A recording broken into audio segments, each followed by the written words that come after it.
वैकुण्ठ गुणानु वर्णने। এবার কর্দমুনি যখন তিনি তপস্যায় গেলেন, যেটা আমরা বলছিলাম, ব্রতম স্থিত, তিনি ব্রতে স্থিত হলেন। এখন কিভাবে আমরা এই ভয় থেকে মুক্ত হব সেটি আমরা দেখছি।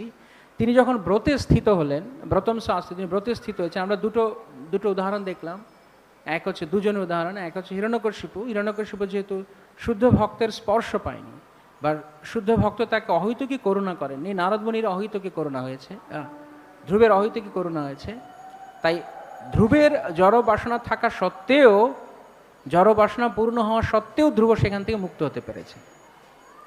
দুজনেই জড় বাসনা ছিল, বরং একদিক থেকে দেখতে গেলে ধ্রুবের জড় বাসনা না হিরণ্যকশিপুর জড় বাসনার চেয়ে বেশি ছিল।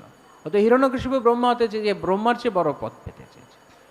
তাহলে ভক্তি জীবনে যেই বিষয়টি সবচেয়ে গুরুত্বপূর্ণ ফ্যাক্টর, সবচেয়ে গুরুত্বপূর্ণ মানে দিক পরিবর্তনকারী যেই দিক পরিবর্তনকারী দিক ভক্তি জীবনে, সেটি কি? মহাত্মার আগমন। সেই জন্য আমরা অনেক সময় যেমন গাইছি, অনেক ভাগ্যের ফলে বৈষ্ণব আসিয়া মিলে।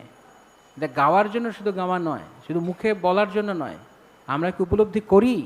আমরা উপলব্ধি করি কি না যে অনেক ভাগ্যের ফলে শ্রীল প্রভুপাদ আমাদের জীবনে এসেছেন।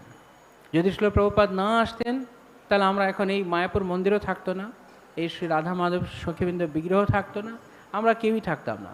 আমরা কোথায় থাকতাম? মানে আমরা থাকতাম না বলতে এখানে থাকতাম না।